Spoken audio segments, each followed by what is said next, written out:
They called it sustainable performance. The numbers didn't drop. Revenue continued to rise, and the weekly reports were as pristine as a sheet of paper ironed flat by the hands of people who lived only in Excel. For Thomas Becker, the second-generation CEO of the Lone Star Griddle restaurant chain, everything on paper was perfect. Since succeeding his late father, who had built a culinary empire from a single food truck outside San Antonio, Thomas had relentlessly expanded the business. From the 3 locations at the time of his father's death, Lone Star Griddle now boasted 12 branches across the state of Texas. But it was precisely when everything seemed to be on the right track that he began to feel something was wrong. It didn't come from the spreadsheets, but from the customer feedback emails he had once ignored.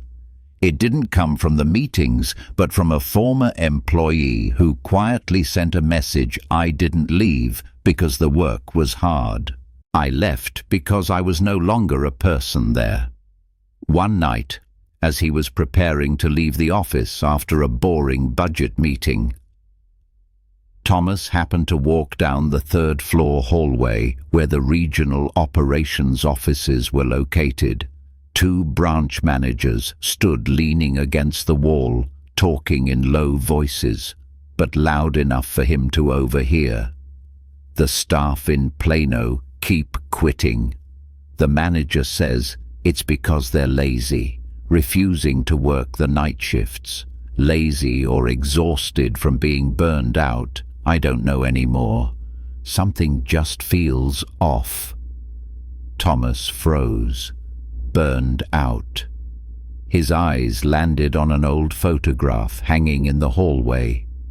His father, wearing an apron, holding a pan, and smiling brightly at a young employee.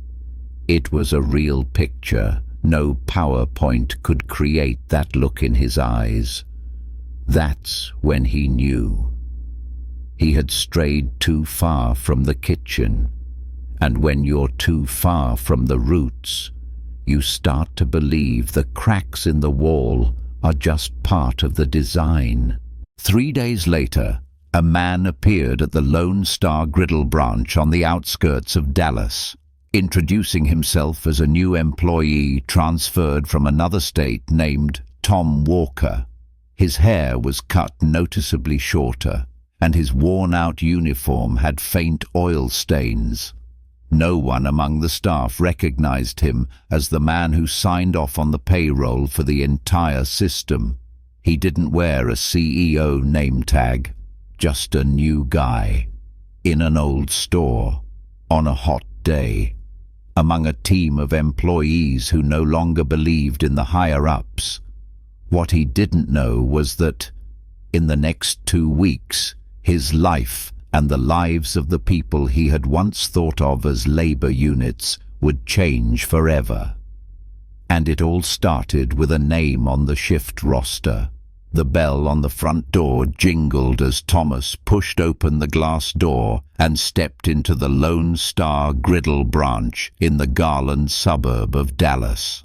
Immediately, a wave of humidity from the kitchen washed over him, mingling with the smell of fried oil, bacon, and old coffee, the distinct smell of an overworked restaurant where no one had time to properly mop the floors or air the place out. A wall clock ticked to 7:06 a.m. The restaurant wasn't crowded yet, but it was already chaotic. Behind the counter, a young employee was struggling with a POS machine with a paper jam. Another was carrying a tray of dishes to a table, unable to hide their exhaustion. In the open kitchen behind them, 2 cooks were cooking and shouting out orders, sweat dotting their collars even though the air conditioning was running. Thomas hesitated inside, trying not to show his surprise. A female voice, out of breath, sounded behind him. "Are you the new guy, Tom? Tom something." Thomas turned around. In front of him was a girl in an old restaurant uniform, still wearing nylon gloves, her hair hastily tied into a messy bun. The faded shirt clung to her small frame as if it had been through hundreds of hot washes. There were faint, dark circles under her eyes, but her gaze was alert. "Tom Walker," he replied. "I was assigned here last week." She nodded, pulling a half-broken hair clip from her apron pocket. "I'm Harper. I'll be training you today. But, honestly, you'll have to do a lot of swimming on your own. We're seriously short-staffed over here." Thomas just smiled and nodded, following her. Although he had prepared himself for an understaffed environment, the reality was still worse than he had imagined. Harper gave him a hurried tour, like fast-forwarding through a tutorial video. "This is the dry goods cabinet. The lock tends to get stuck, so remember to tap it gently on the left side. The cash register tends to freeze when taking orders. Just tap it gently. No, don't hit it. Just wait 10 seconds.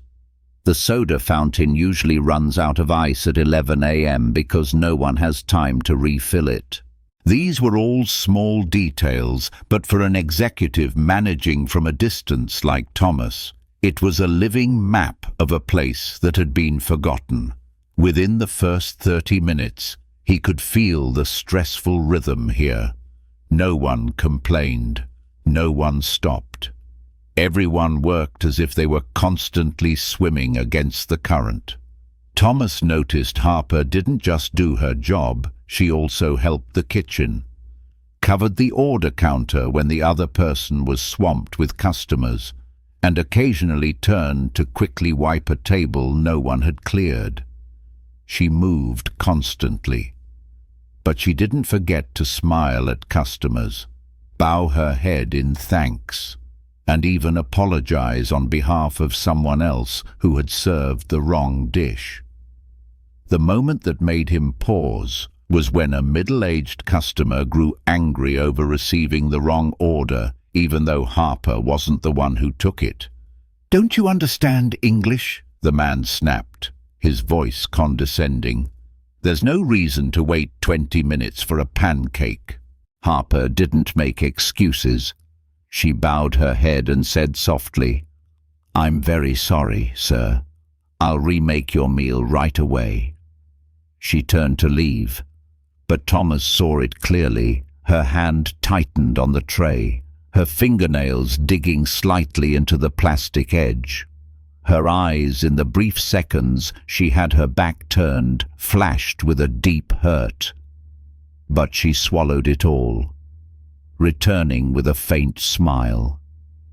Around mid-shift, as customers started to pour in, Thomas saw Harper take a short 1-minute break by the hand-washing sink. She pulled her phone from her apron pocket, glanced at it, and then froze. Her expression changed in an instant. A text message, a missed call. Thomas didn't know, but her eyes at that moment held something heavy, not fatigue, but worry. Just then, a gruff shout came from the back door. "Harper, table 4 has no coffee. We're running behind." Thomas turned his head. A middle-aged man in a neatly ironed shirt, wearing a Rolex with a metal band, was leaning against the kitchen door, holding a Starbucks cup. No apron, no clipboard, just a disdainful look. Harper flinched, putting her phone back in her pocket. "Yes, I'm on my way." Not a single word of complaint. "Dennis, the manager, here," Harper whispered as she walked past Thomas. Thomas memorized that name, and that look. A man holding an expensive coffee cup yelling at someone who had just been humiliated by a customer. A man who had never set foot behind the kitchen counter, yelling at someone doing 3 jobs at once. He didn't need any more reports. The truth began to take shape not through numbers, but through sweat, glances, and undeserved apologies. As the clock hand moved past 10:45 a.m., the rhythm of the diner shifted from fast to suffocating. Customers began to flood in groups of families, workers on their lunch break, young people checking in, and even a few elderly couples waiting for each other over a cup of coffee. The air grew thick with the heat from the kitchen, the sizzle of pans, the sound of people ordering, and the sighs that were swallowed down. Thomas, still pretending to be a new guy, stood at the order counter, fumbling with the cash register under the guidance of a student part-timer named Luis. The kid whispered, "Just press it like this. If it freezes, smile at the customer and just make up an excuse." At exactly 11:10 a.m., Thomas saw Harper still running between tables, delivering food and apologizing to another customer for a delayed order. Yet no one saw her rest. She was like a guitar string stretched taut, but not yet broken, only vibrating with a slight tremor in her eyes. In the kitchen, an older man with a salt and pepper beard, currently scrambling eggs, turned to Thomas, his voice hoarse. "Your hands are faster than I thought." Thomas smiled. "I used to work in a kitchen during college, and I used to be a head chef at a hotel before my contract was cut. Now I work back-to-back shifts here."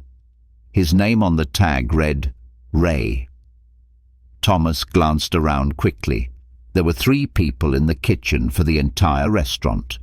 Ray single-handedly managed all the egg dishes, pancakes, and sandwiches. A young prep cook was chopping vegetables. The other person was turning sausages on a rotisserie while hastily texting with one hand. Far too few people for this volume of customers. "Is this branch always short-staffed?" Thomas asked quietly. Ray nodded without turning around constantly. "I've told Dennis many times. He says there's no budget, but the place is packed every day." "Yeah," Ray snorted, "but the budget only covers half the shifts. In return, he gets to sit and watch Netflix in his office." That sentence felt like a punch to Thomas's gut. A man working a dozen hours a day couldn't get overtime. Meanwhile, another sat in a cold room, cutting the budget with his own hands. At midday, Harper was called to the counter because an order was returned for being wrong. She wasn't the one who wrote the order, but she still bowed her head, apologized, and went back to the kitchen to fix it. The entire process took less than 90 seconds, but the way Dennis looked at her seemed to want to pierce through all her composure. "You remake this, and please, don't make me have to pay attention to you again. I have more important things to do than retrain low-level employees." Low-level. The phrase made Thomas want to rip off his apron and flip a table, but he couldn't not yet. If he acted now, he would just be an angry boss. But if he waited, observed, and proved his case, he could change this entire system. In the afternoon, a man named Marcus, who handled the grill, asked to leave early because of a foot injury from a burn the day before. Dennis replied nonchalantly, "I don't see a medical reason in your file. Finish your shift. Next time, try not to fall on the grill." Ray glanced at Marcus, shook his head, then sighed and bent back over the stove. Thomas realized the most important thing. Everyone here had grown accustomed to the injustice. They didn't resist. They didn't argue. They endured it like a law of nature. Like rain falling on a leaky roof, no one thought it could be fixed. Around 3 p.m., Harper approached Thomas, her voice hoarse. "Can you cover for me for 15 minutes? I haven't had a drink of water since this morning." Thomas nodded, watching her figure walk towards the break room. Only when she disappeared behind the door did he let out a long breath. He had read hundreds of labor productivity analyses, but he had never seen it with his own eyes that productivity was built on someone's silent suffering. An elderly customer walked up to Thomas, his voice gentle. "That young lady, Harper, she used to be a nurse, didn't she?" "I don't know," Thomas replied. "I remember she helped an old man who fainted in the shop last time. Calmer than a doctor." The customer smiled, then left. Thomas froze. Harper used to be a nurse. That question would lead him to a deeper story, one that she herself didn't want anyone to know. But before he could find out, he had to do one thing: stand firm through the shift, just like everyone else who was keeping this place from falling apart. Harper left the restaurant through the side door, as quietly as if she were afraid someone would call her back for a missing towel or a forgotten order. She kept her head down, her shoulders slumped slightly, her footsteps dragging lightly, making a faint sound on the old concrete floor. Thomas sat on a bench across the parking lot, pretending to scroll on his phone, but his eyes never left her. One part of him felt guilty for watching her as if he were a spy, but another, deeper part was an impulse he couldn't quite name. He wanted to understand, not through data, but through the very breaths that were held back, the small gestures that reports never captured. Harper stood beside an old silver sedan peeling paint and a right side mirror reattached with black duct tape. She leaned against the car, took off her mask, and inhaled deeply, then pulled her phone from her pocket. Her fingertip hesitated over the screen. Something made her hesitate. Finally, she tapped a familiar number. Thomas couldn't hear the content, but he could clearly see the expression. First, tension, her neck stretched forward slightly. Then, a slight nod, as if reassuring someone. A second later, her brow furrowed, and her jaw clenched slightly. One hand pressed against her forehead. She whispered something, her eyes staring into space, as if the world around her had vanished. A minute later, she hung up. She remained still. No tears.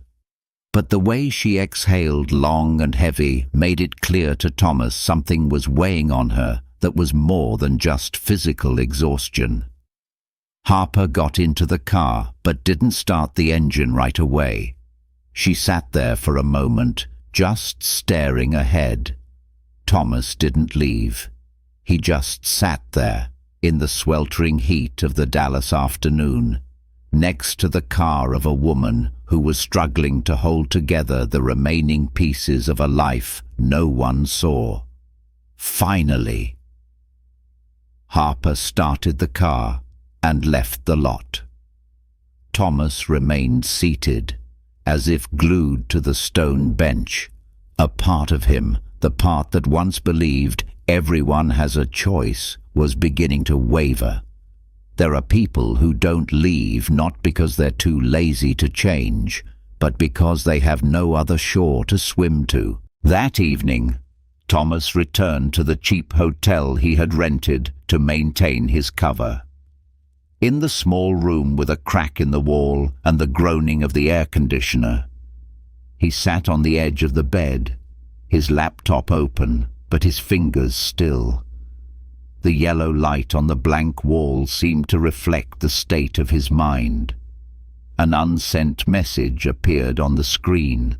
"Dad, if I were still in the restaurant, like in the old days, would I have seen these things?" He paused, then deleted it. Then he started again. "There are people who work 12 hours without a break, but are still considered lazy. There are women who walk on exhausted legs and still manage a smile. And there are managers who think power is for giving orders, not for lifting people up." Thomas leaned back. He didn't know what his father, the man who built the business with his own 2 hands, would think if he were alive to see how this system had turned into a machine that wrung people like Harper dry. The next morning, Thomas arrived at the restaurant earlier than usual. The sky was still pale with mist, the parking lot empty, but the kitchen lights were on, and he realized Harper was already there. She was sitting at a table next to the freezer, a clipboard in hand, checking off an upcoming inventory order. The exhaustion was still there, but her eyes were alert, as if yesterday's sadness had been neatly folded and tucked into her pocket. "You're early," she said without looking up. Thomas nodded, trying to act natural. "I like to come in before the chaos. Like a quiet piece of music before the drums kick in." Harper let out a soft chuckle the first time Thomas had heard her laugh. "I come early because if I don't check the inventory myself, no one will. But you're right. It's peaceful now." They said nothing more. But with just that sentence, Thomas understood peace here didn't come from the system. It came from the will to survive of people like Harper. The metal back door slammed shut, and then a familiar voice rang out curt and impatient. "I don't care if you're short on rent or whatever your reason is. You left mid-shift yesterday, and that is not allowed to happen again." Thomas stood frozen next to the spice rack in the stockroom, separated from the kitchen by only a thin partition. He hadn't intended to eavesdrop, but the back door was slightly ajar, and Dennis's voice had no intention of being kept private. On the other side, Harper stood straight, facing the man who had his arms crossed, an expensive watch on his wrist, his voice punctuating each word as if in an interrogation.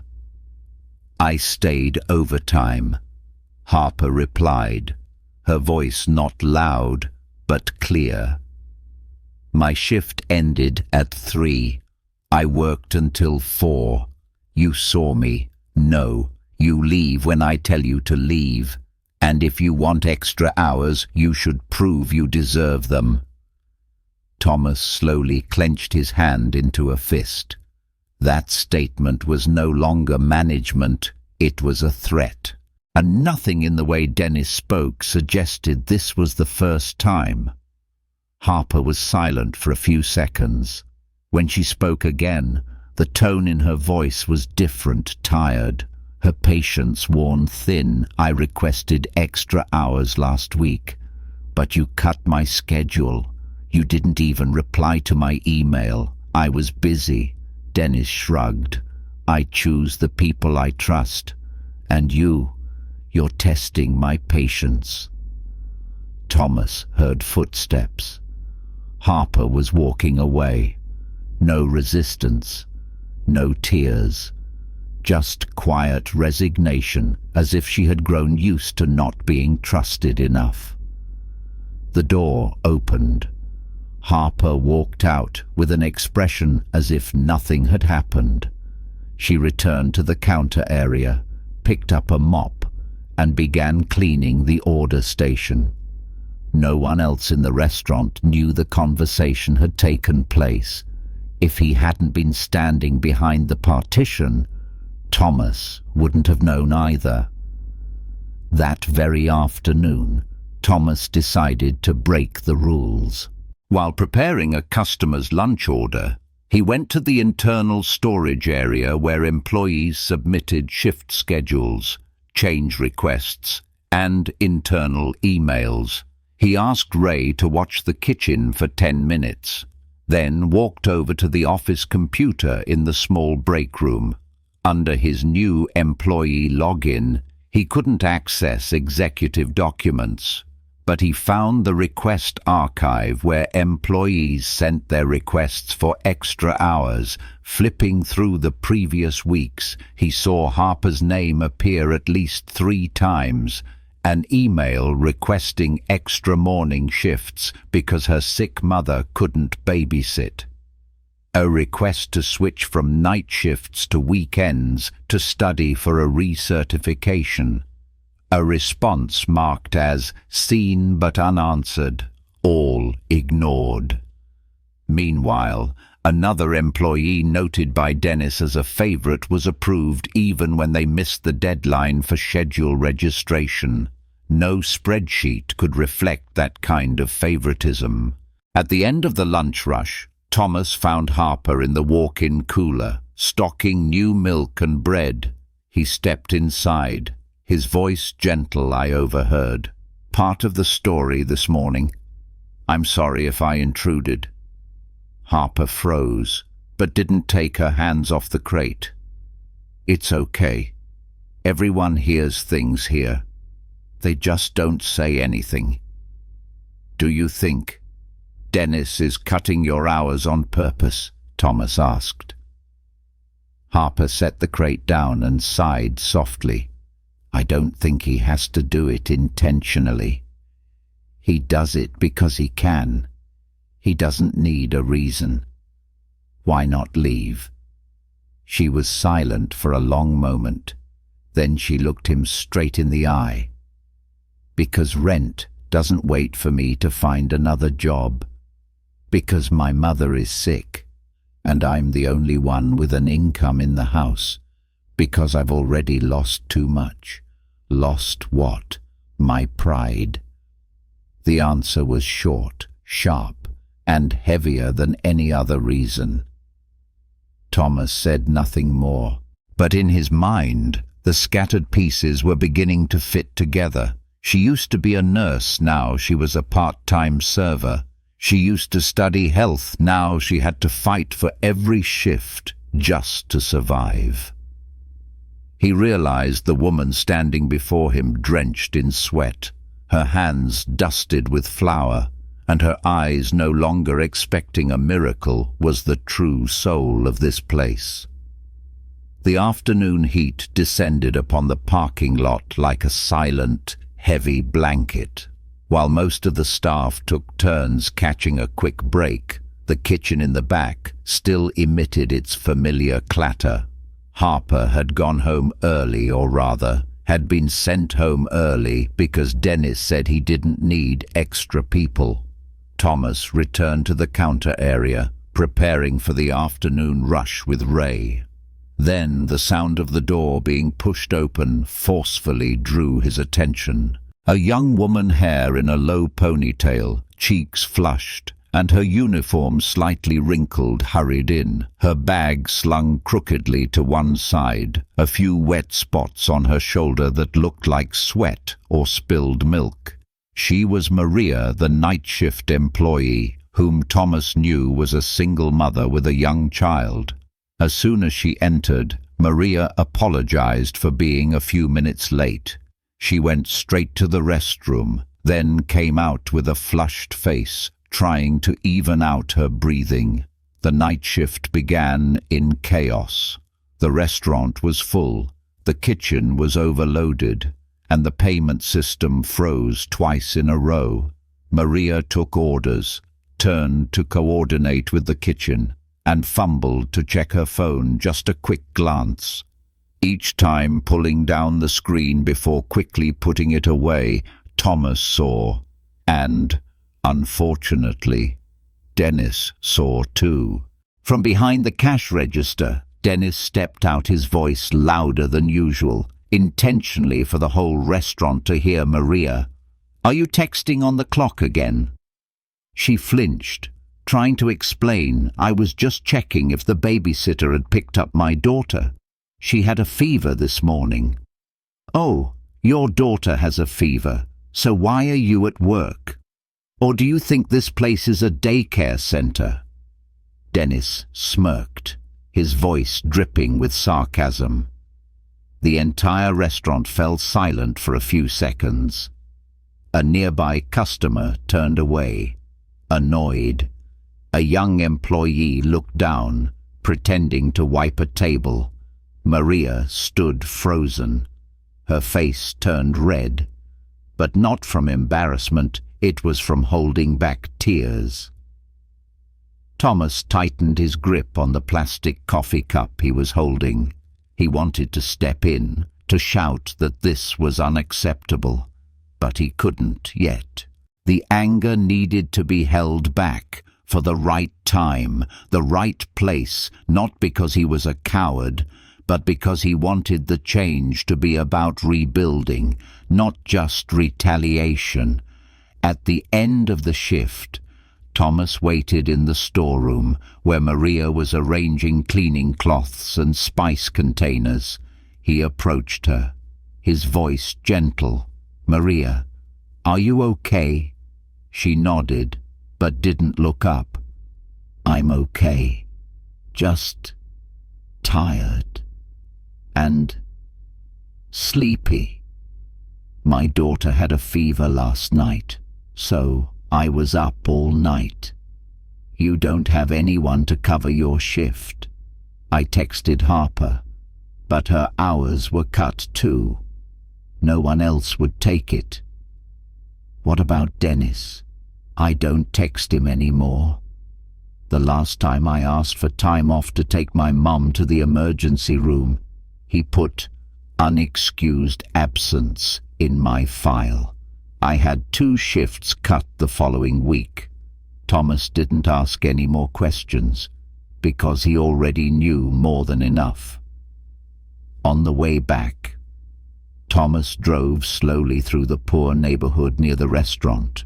The dilapidated houses were packed tightly together, their front yards scattered with old children's toys, broken grills, and cracked plastic chairs, a part of America that financial reports never mentioned. He wondered how many of his employees lived in places like this, how many of them skipped breakfast to buy medicine for their mothers, how many didn't dare ask for a day off for fear of being marked. How many were like Maria, standing still as a statue while being humiliated in front of everyone, just to keep a job to pay for her child's hospital bills. Thomas stopped his car at an intersection, his hands trembling slightly on the steering wheel. It was enough. No more time to wait for another report. No need for another strategy meeting. No more reason to remain silent. He would end this. The very next day, the evening slowly draped itself over Lone Star Griddle like a thick blanket covering exhaustion. The last shift of the day was about to end. Harper had already left.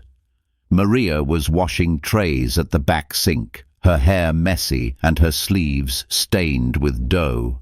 Ray was still at the grill, his eyes bloodshot from smoke and lack of sleep.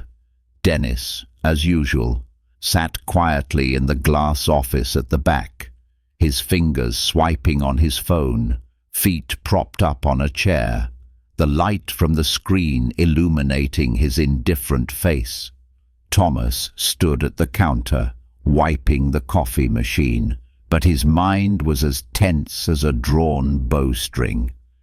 He had prepared everything on his phone were photos of ignored schedule requests, audio recordings of conversations, and even pictures of Dennis in his office during the busiest hours. He didn't need them as evidence. He needed to confront this himself, not as a remote CEO, but as a man who had forgotten who he was. When the last customer left, Thomas told Ray and Maria, "I'll clean the break room. You guys can close up." Then he walked towards the office, paused, took a deep breath, knocked once, then gently pushed the door open and walked in. Dennis didn't look up. "What do you need?" Thomas closed the door, took off his cap, and took a few more steps, his voice calm. "I need you to understand something. The person you've been yelling at, looking down on, and manipulating with the schedule these past few days is not a new employee. I am Thomas Becker. I am the founder of Lone Star Griddle and the one who signed your employment contract." The room went silent, as if all the air had been sucked out.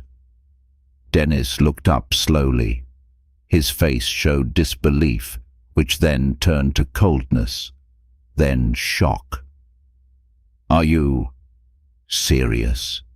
His voice was hoarse.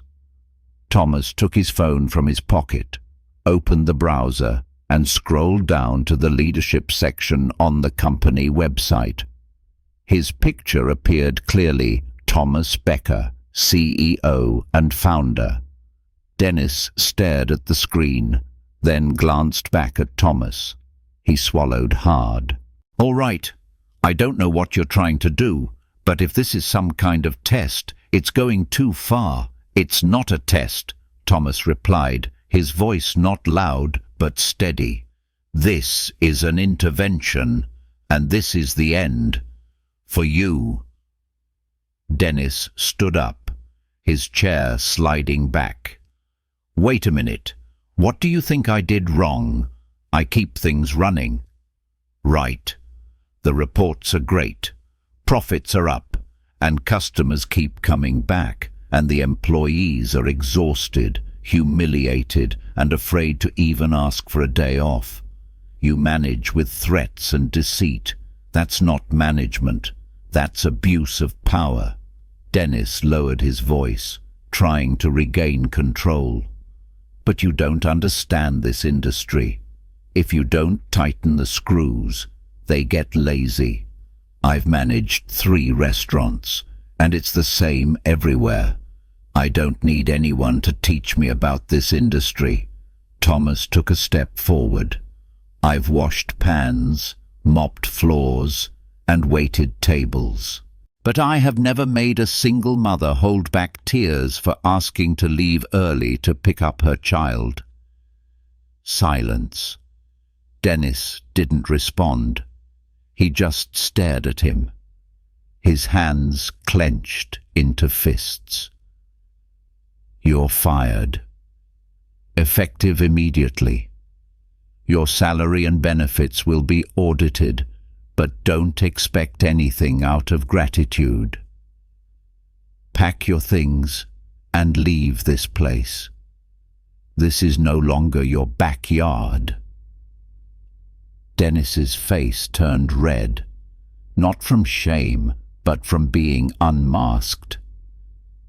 But he didn't react, because the look in Thomas's eyes left no room for negotiation.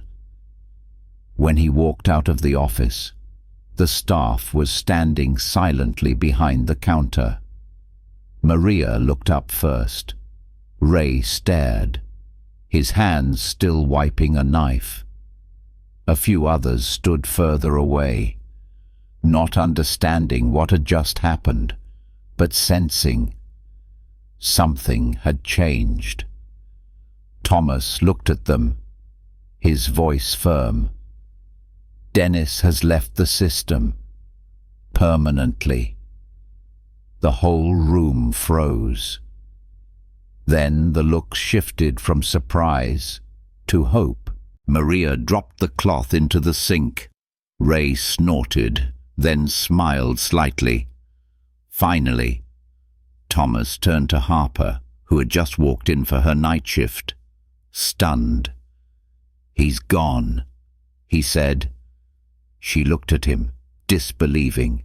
"Really, really. And from today on, things will be different. No one will be controlled by fear anymore." No one said anything for the first few seconds, not because they didn't understand, but because they didn't dare to believe it. Harper stood there, her purse still on her shoulder, not having had time to change into her apron. Her face seemed frozen, her eyes were wide, her breath catching. "Dennis is really gone?" she asked, softly, as if the sound of her own voice might make it all disappear. Thomas nodded. "And he's not coming back. Not next week. Not after an audit. Not through the back door with an explanation. It's a real end." Maria quietly sat down on a chair by the sink, her hands resting on her lap, as if for a brief moment the weight on her shoulders had been lifted. Ray came out from the kitchen, took off his gloves, and wiped the sweat from his forehead. He looked at Thomas, then turned to Harper. "I thought I'd retire before I saw this happen." A laugh escaped soft as a breath from a young employee standing near the cash register. Then another person laughed along, not a loud laugh, but the laugh of someone who had just been unchained, skeptical, hesitant, but full of hope. Thomas took a step forward, his voice even, but carrying the warmth of someone who had been in their shoes. "I don't expect you all to believe it right away, but I want to be clear: no more good people being ignored while the bad ones are protected. No more having your hours cut for speaking the truth. No more managers sitting in a cold room giving orders to people sweating in the kitchen." He looked around the room at every face, every pair of eyes, every person who had grown used to bowing their head. "I have been here, standing beside you, watching you struggle, endure, and work with incredible patience. And I know one thing: this system survives not because of the board of directors, but because of you." Harper looked at him. There was still caution in her eyes, but it had softened. "How will things change?" she asked. Thomas smiled, not a PR smile, but the smile of someone who had been in the kitchen, gotten greasy, sweated, and understood its true value. "It starts by promoting the right person." All eyes turned to Harper. She blinked. "What Harper?" Thomas said clearly. "Starting tomorrow. You are the acting assistant manager. I will approve the official contract as soon as the board approves it, but you will have the authority to coordinate shifts, protect the staff, and be part of every operational decision." I can't," she stammered. "I'm not the right person." "You've been doing the job every day," Thomas replied.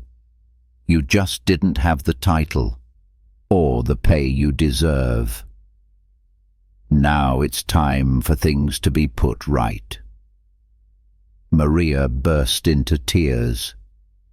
But this time, it wasn't from hurt. It was because someone had been seen, and that gave her hope that she, too, could be seen. Ray gently patted Harper's shoulder. A young employee ran up and hugged her. No more promises were needed, because one real action was worth 1,000 promises. Thomas stepped back. He stood by the wall, watching the people he had once only seen as data, now standing there breathing, laughing, talking as if they had just touched the light after a long time living in a basement. The next morning, the garland sky was gentler than usual, the sunlight casting a soft glow on the dew-damp parking lot. But inside Thomas, there was no sense of relief, just a new beginning with so much yet to prove. He arrived early, even earlier than usual, this time not in a worn-out uniform, nor with a cap to hide his gaze. Thomas walked in wearing a simple shirt, jeans, and a pair of soft-soled shoes. It was still him, but no longer anonymous. Inside, the restaurant was still quiet. The morning staff hadn't all arrived yet, but Harper was there. She was sitting at the cash register, head bent, writing something on a clipboard. Her face was focused, her lips slightly pursed. Hearing the door open, she looked up. Their eyes met for a moment longer than usual. "I thought you wouldn't come back," Harper said. Putting her pen down, Thomas walked closer, leaning his hand lightly on the counter. "I told you I'm not the kind of person who shows up to save the day and then disappears. So what kind are you? The kind who starts taking responsibility?" She looked at him, tilting her head as if sizing him up. The suspicion was gone, but it wasn't complete trust yet. Just a little more open. "Okay," Harper said. "We'll see." As the other employees started their shifts, the atmosphere in the restaurant felt different. The awkwardness was gone, but there was still a sense of caution.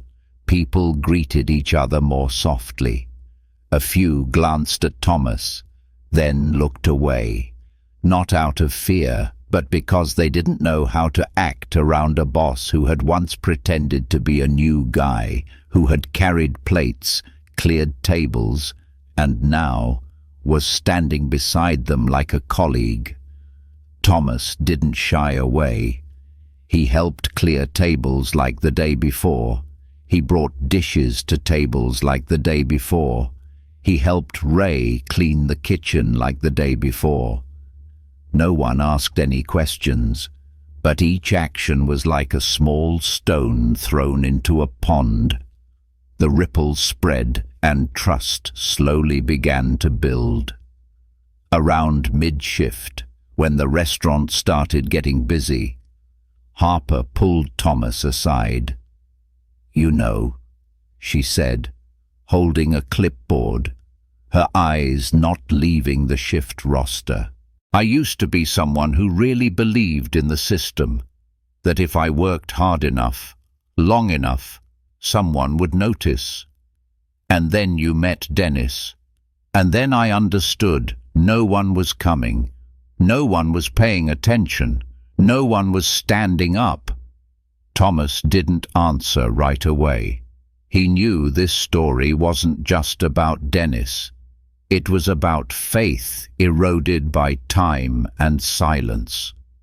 "I don't expect you to trust me," he said. "I just expect you to test me." Harper nodded.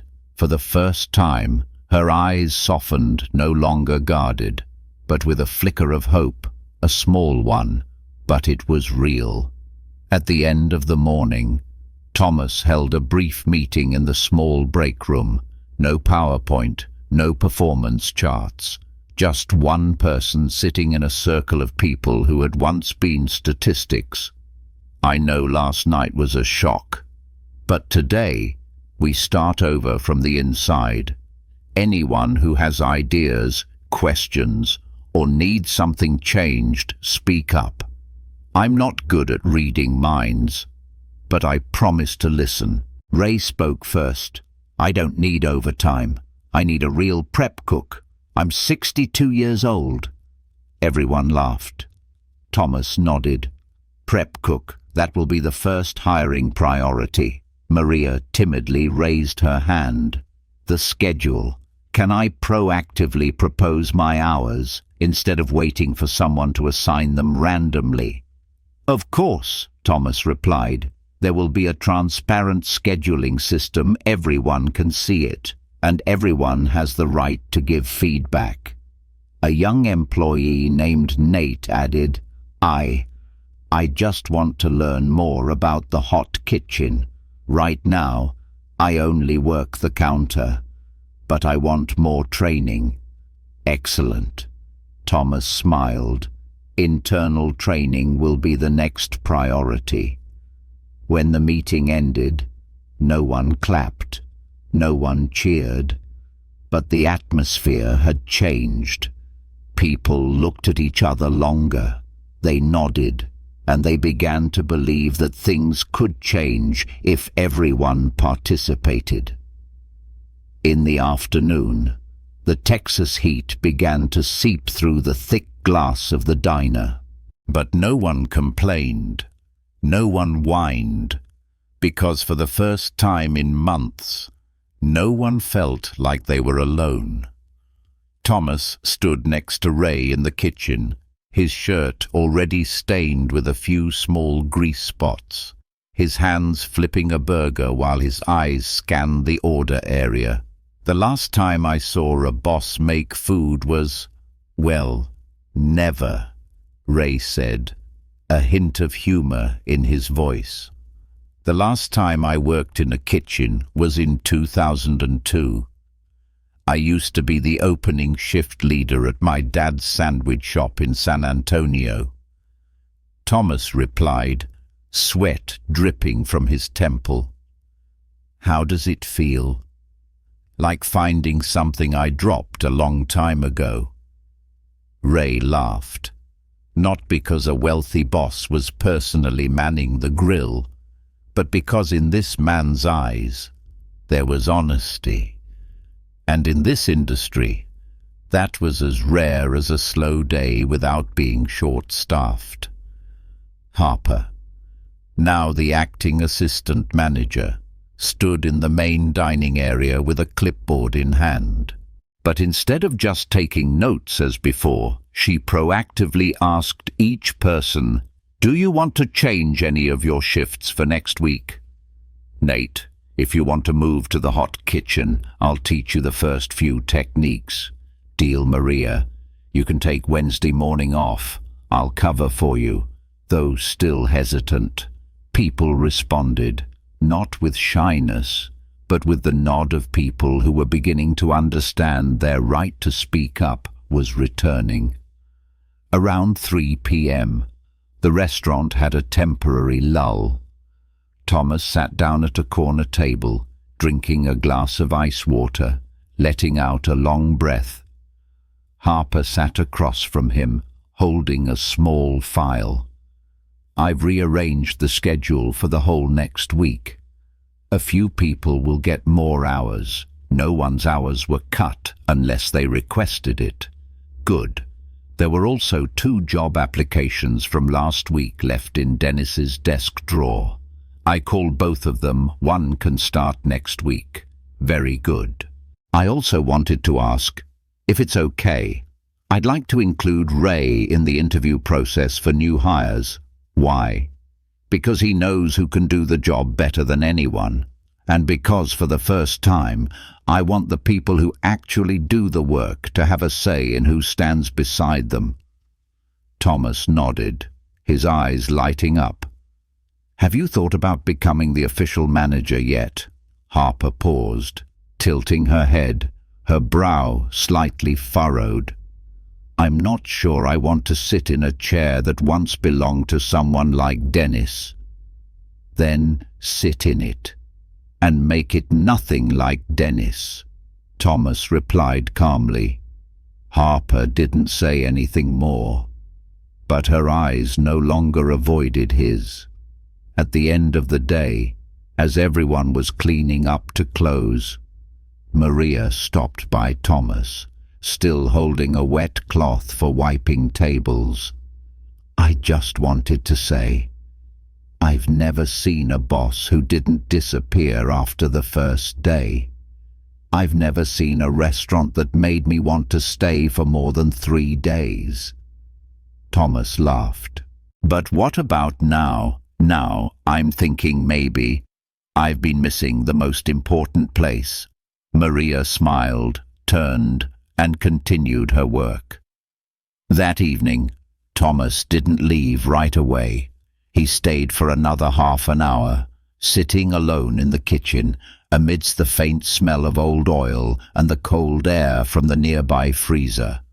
On the table was a notebook, where he wrote the first line of his new plan: principle, all change must begin with listening.